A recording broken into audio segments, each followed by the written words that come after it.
नमस्ते, वेलकम, स्वागत है आप सभी लोगों का इन्फो कैप्सूल के ऑफिशियल यूट्यूब चैनल पर। और हम लोग अपनी जो एनटीपीसी आरआरबी एनटीपीसी की जो क्लासेस लेकर आए हैं, जो अब तक आपने देखी होगी, जिसे आपने पसंद भी किया है, लाइक भी आपके ढेर सारे मिल रहे हैं। और ज्यादा लाइक करते रहिए और ज्यादा सब्सक्राइब करते रहिए, ताकि हम लोग जल्दी से जल्दी आपको और ढेर सारी सुविधाएं दे पाए। ये मैं आपसे लगभग रोज गुजारिश करता हूं, और आप लोग ऐसा नहीं कि उसे नकार देते हैं या स्वीकार कर देते हैं, आप उसे स्वीकार कर रहे हैं, जिसके लिए मैं एक बार फिर से आपका तहे दिल से स्वागत कर रहा हूं। और बस अपेक्षा ये है कि इसे थोड़ा और गति दे दे, 2, 3, 4 गुना।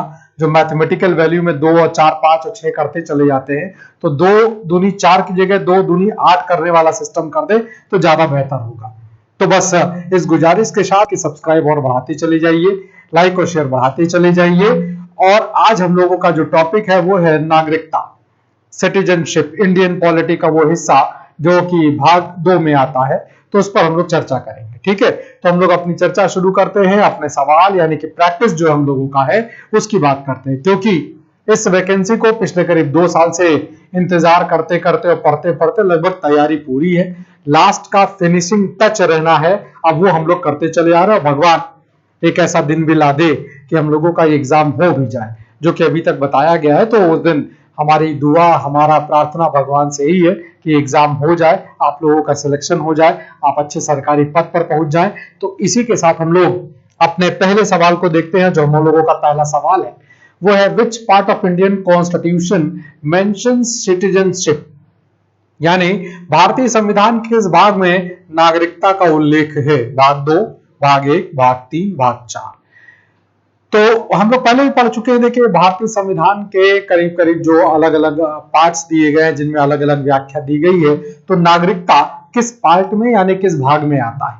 तो नागरिकता भारतीय संविधान के जिस हिस्से में आता है उसे हम लोग पार्ट 2 यानी कि भाग 2 के नाम पर जानते हैं। ठीक है, यानी हम लोगों का जो आंसर है वो ए ऑप्शन है, पार्ट 2 में इसमें नागरिकता है। और अगर भाग 1 की बात करें, पार्ट 1 में, तो यूनियन एंड इट्स टेरिटरीज यानी कि संघ और उसके राज्य का हिस्सा आ जाता है। भाग 3 की अगर बात करें, पार्ट 3, तो पार्ट 3 में हम लोगों का जो चीज आता है वो है हम लोगों का फंडामेंटल राइट यानी कि मौलिक अधिकार। भाग 4 की अगर बात करते हैं, तो भाग 4 में आता है हम लोगों का, जिसे हम लोग डीपीएसपी की बात करते हैं, यानी कि directive state policy, directive principle of state policy, जिसे डीपीएसपी कहा जाता है, वो आ जाता है। तो हम लोगों ने चारों भागों को देख लिया, किसमें किसमें क्या क्या आता है। भाग 2 में नागरिकता है, भाग 1 में यूनियन एंड इट्स टेरिटरीज यानी कि संघ और उसके राज्य, भाग 3 यानी part 3 fundamental right, part 4 DPSP में आता है। ठीक है, चलिए भाई अगले सवाल की ओर चलते हैं। जो नेक्स्ट क्वेश्चन है हम लोगों का, वो सवाल है, which article of Indian constitution has provisions related to citizenship, यानी भारतीय संविधान के किन अनुच्छेदों में नागरिकता संबंधी प्रावधान है? 5 से 11 में, 12 से 35 में, 36 से 51 में, 1 से 4 में। ये अलग अलग आर्टिकल्स हैं जिनमें पूछा गया कि किनमें नागरिकता के प्रावधान का उल्लेख किया गया है। तो देखिए, नागरिकता का प्रावधान अभी हम लोग ने चर्चा किया, भाग 2 में है। और भाग 2 में जो आर्टिकल्स आते हैं, पार्ट 2 में जो आर्टिकल्स आते हैं वो 5 to 11 है। यानी सिटीजनशिप का जो हम लोगों का पूछा गया यहाँ पर आर्टिकल्स है, वो हम लोगों का ऑप्शन ए जो कि 5 to 11 है, ये आ जाएगा। तो आंसर हम लोगों का हो जाएगा 5 to 11। 12 से लेकर 35 की अगर बात करें, इसकी अगर बात करते हैं, तो ये हम लोगों का फंडामेंटल राइट, शॉर्ट फॉर्म में लिख दे रहा हूं, ये फंडामेंटल राइट है। अगर हम लोग 36 से 51 की बात करते हैं, तो ये हम लोगों का डीपीएसपी है। ठीक है, पार्ट 4 में आ जाएगा। और जो हम लोगों का 1 to 4 है, ये हम लोगों का आ जाएगा यूनियन एंड इट्स टेरिटरीज। ठीक है, ये शॉर्ट फॉर्म में लिख दिया है, you for union, T for territories. ठीक है, यूटी भी लिख सकते थे, लेकिन कोई दिक्कत नहीं है, वो लिखा हुआ यूनियन एंड इट्स टेरिटरीज। तो ये कुल मिलाकर हम लोगों के अलग अलग आर्टिकल में जो चीज पूछी गई है उनके बारे में, और चारों चीजें के बारे में देख लिया जो जो हम लोगों के दिए हुए हैं।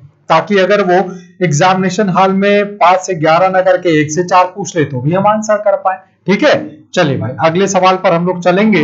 हम लोगों का जो अगला सवाल 3 नंबर का है उसकी ओर चलते हैं, लेकिन उससे पहले हम लोग अपने बोर्ड को साफ कर दें। अब हम लोगों के सामने अगला सवाल आ जाएगा और सवाल है Which of the following citizenship does the Indian Constitution grant? यानी कि भारतीय संविधान में से कौन सी नागरिकता प्रदान करता है? भारतीय संविधान निम्नलिखित में से कौन सी नागरिकता प्रदान करता है? सिंगल सिटीजनशिप यानी कि एकल नागरिकता, डुअल सिटीजनशिप यानी कि दोहरी नागरिकता, बोथ ऑफ एबव यानी कि उपरोक्त दोनों, नन ऑफ एबव यानी उपरोक्त में से कोई नहीं। तो ये हम लोग जानते हैं, जब हम लोग सोर्सेस की बात कर रहे थे तो वहां पर हम लोग ने पढ़ा था कि ब्रिटिश कॉन्स्टिट्यूशन से बहुत कुछ लिया है हम लोगों ने। तो ब्रिटिश कॉन्स्टिट्यूशन से जो बहुत कुछ लिया गया है उसमें हम लोगों का आ जाता है सिंगल सिटीजनशिप यानी एकल नागरिकता, जो हम लोगों का ए पार्ट है, यानी ए ऑप्शन जो है वो हम लोगों का आंसर हो जाएगा। तो हमारे देश में एकल नागरिकता है। देखिए एकल नागरिकता लेने के पीछे कारण ये भी है क्योंकि हमारा जो संघ है, हमारा जो देश जो यूनियन में है, इसमें राज्यों के साथ किसी प्रकार का कोई समझौता नहीं है। अमेरिका राज्यों का समझौता होने के बाद संघ बना है, जबकि हमारा देश इन राज्यों को शामिल करता है अपनी शक्ति के तहत, वो अपने इन राज्यों को शामिल करता है। इसीलिए हमारे यहाँ दोहरी नागरिकता का प्रावधान न करके एकल नागरिकता का प्रावधान किया गया। कई देश हैं जिनमें दोहरी नागरिकता का प्रावधान होता है। अमेरिका जैसा कि वहां पर राज्यों के साथ समझौता ही रहा है कि राज्य की अपनी अलग नागरिकता होगी, यूनियन की अपनी अलग नागरिकता होगी। ठीक वैसे हमारे देश के संविधान में नहीं किया गया है। अगले सवाल पर चलते हैं, जो अगला सवाल है 4 नंबर का। Under which article of parliament given the right to make law regarding citizenship, यानी किस अनुच्छेद के तहत संविधान संसद को नागरिकता के संबंध में कानून बनाने का अधिकार प्रदान किया गया है? Article 11, article 9, article 10, article 5। बहुत सीधी सी बात है, ये सारे आर्टिकल जो हम लोगों के आ रहे हैं वो हम लोगों के नागरिकता में ही आ रहे हैं। अब सवाल ये पूछा है कि संसद को नागरिकता के संबंध में कानून बनाने का, यानी कि अगर उसमें कुछ चीजें घटानी है या बढ़ानी है तो ये नागरिकता संबंधी जो भी अधिकार होगा संसद के पास, वो किस आर्टिकल में एक्सप्लेन किया गया है। तो संसद को नागरिकता से संबंधित जितने भी अधिकार प्रदान किए गए हैं वो सारे के सारे आर्टिकल 11 में है। यानी हम लोगों का जो आंसर है वो आंसर है ऑप्शन ए। ठीक है ना, तो ये हम लोगों का आंसर है। तो अनुच्छेद 11 में संसद के पास नागरिकता से संबंधित सारे अधिकार दिए गए हैं, जिनमें वो कोई भी प्रावधान कर सकता है, घटा सकता है, बढ़ा सकता है, कुछ परिवर्तन करने हैं तो वो उनमें परिवर्तन भी कर सकता है। ठीक है ना, चलिए भाई अगले सवाल की ओर चलते हैं। अगला सवाल है Indian citizenship can not be obtained, यानी भारतीय नागरिकता नहीं प्राप्त की जा सकती है।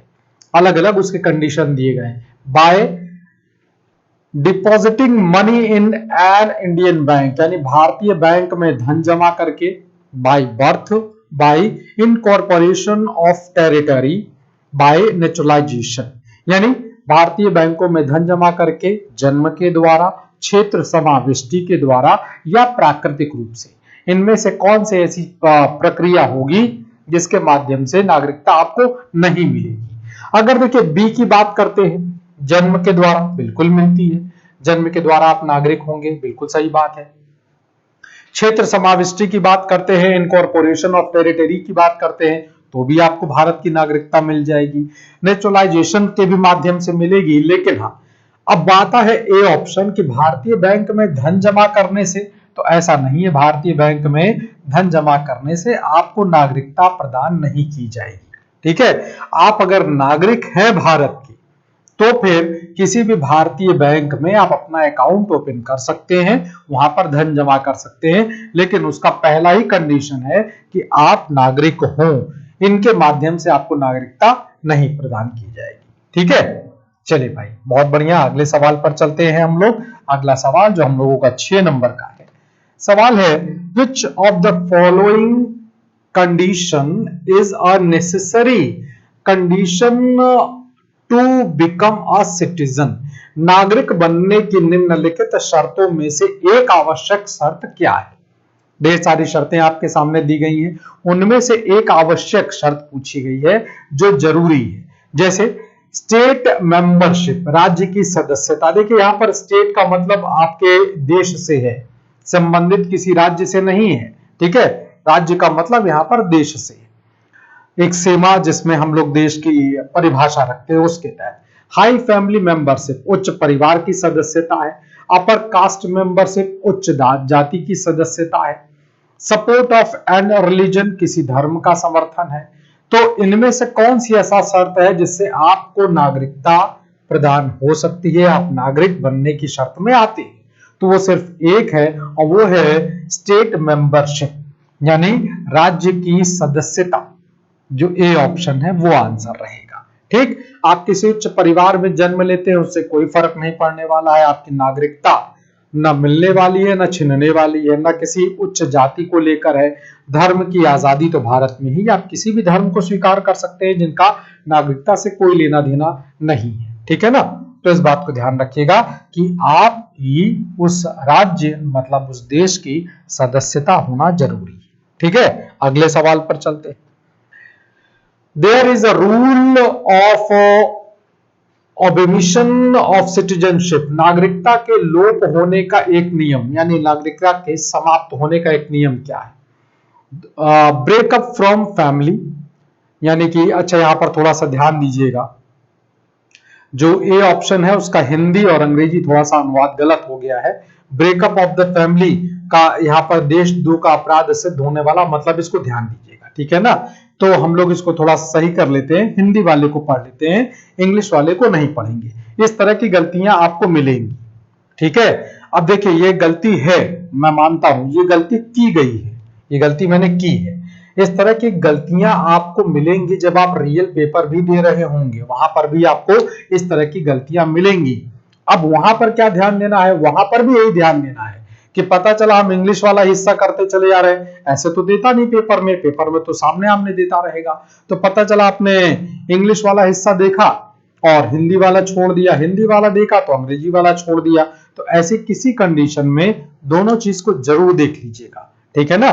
तो इस तरह की भी गलतियां होती हैं, क्योंकि हम लोग जब प्रैक्टिस कर रहे हैं तो यही नहीं कि हम लोग सिर्फ पढ़ें, प्रैक्टिस में यह भी देखना है कि हम लोग किस तरह से गलतियों को पकड़कर उन गलतियों को दूर करते हैं, यह भी सीखना है हम लोगों को, ठीक है। फिलहाल यहां पर यह गलती है जो कि की गई है, मैं इसको स्वीकार कर रहा हूं, ठीक है।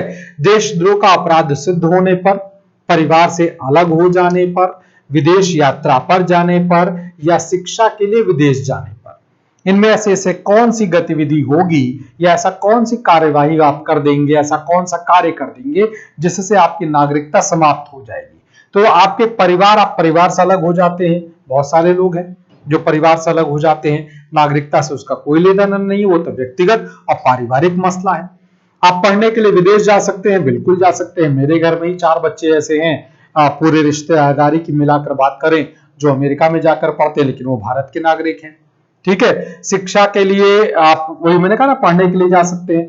घूमने टहलने की अगर बात करते हैं तो बिल्कुल जा सकते हैं, उसके लिए अलग से वीजा बनेगा, परमिशन मिलेगा, आप आराम से जा सकते हैं। अलग अलग देश के वीजा होते हैं, कुछ दिनों के होते हैं, कुछ महीनों के होते हैं, कुछ साल के भी होते हैं, है ना। तो उस हिसाब से आप वीजा लेकर जा सकते हैं। लेकिन अगर आपके ऊपर देशद्रोह का आरोप सिद्ध हो जाता है, अब ध्यान रखिएगा ए ऑप्शन में जो हम लोगों का हिंदी वाला पार्ट है ये आपका आंसर है, ठीक है। मैंने इसे गोला कर दिया, इसीलिए सर्किल में कर दिया है, ये आपका आंसर हो जाएगा।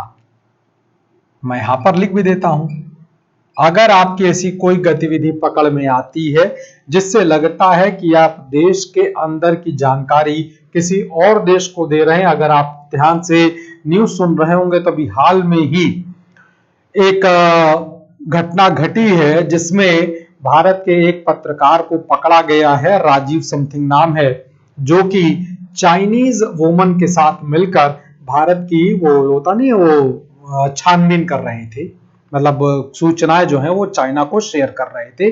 तो ऐसी कंडीशन में अब अगर वो आरोप सिद्ध हो जाएगा तो फिर उनकी नागरिकता को फिर तुरंत समाप्त कर दिया जाएगा। और दूसरी बात ये कि इस अपराध के सिद्ध होने के बाद देशद्रोह का मुकदमा भी चलेगा और जो भी उसके ऊपर कार्य सही सजा प्रावधान में होगी वो सजा तक दी जाएगी। ठीक है ना, तो ये चीज आपके सामने आ गई। ठीक, अगले सवाल पर चलते हैं हम लोग। अगला सवाल 8 नंबर का है, no person shall be an Indian citizen if he, यानी कोई व्यक्ति भारतीय नहीं होगा यदि वह दूसरे देश की नागरिकता ग्रहण कर लेता है on taking citizenship of another country, be punished by a foreign court, विदेशी न्यायालय द्वारा दंडित कर दिया गया हो, have accepted employment in another country, दूसरे देश में रोजगार स्वीकार कर चुका हो, been abroad for more than 5 year, विदेश में 5 वर्ष से अधिक रह रहा हो। इनमें से ऐसी कौन सी कंडीशन होगी जो किसी व्यक्ति के भारतीय नागरिक नहीं माना जाएगा?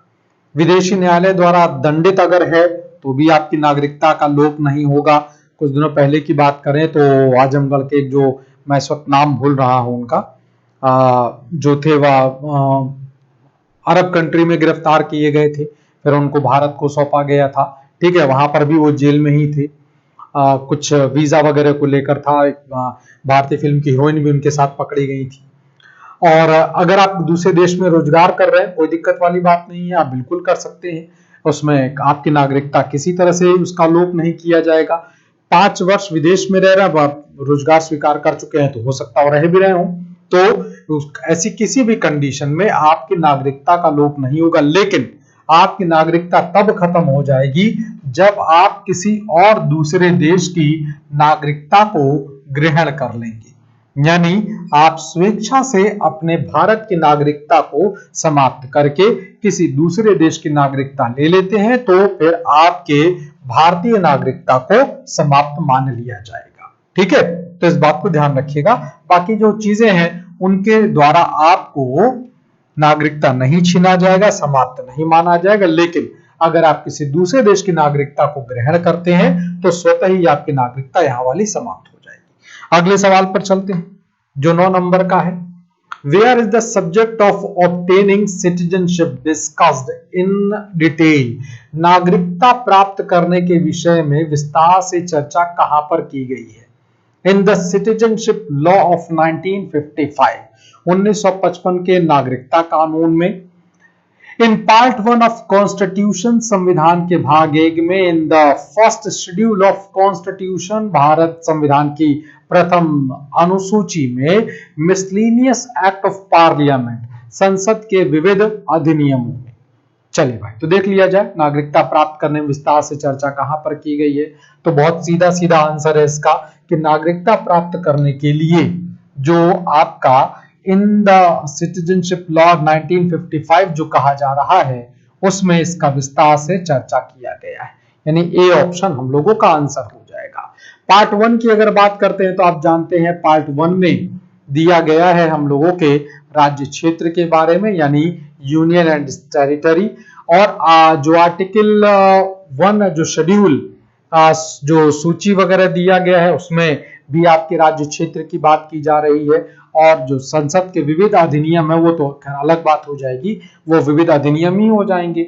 1955 के नागरिकता कानून में नागरिकता प्राप्त करने के विषय में वो सारे तरीके, जो 5 प्रकार के तरीके बताए जाते हैं, उन सभी तरीकों को यहाँ पर विस्तृत रूप से व्याख्या दिया गया है। ठीक है, चलिए भाई अगले सवाल पर चलते हैं हम लोग। जो हम लोगों का अगला सवाल है 10 नंबर का और अंतिम सवाल है, citizenship cases after being out of several year continuously, कितने वर्षों तक लगातार बाहर रहने पर नागरिकता समाप्त हो जाती है?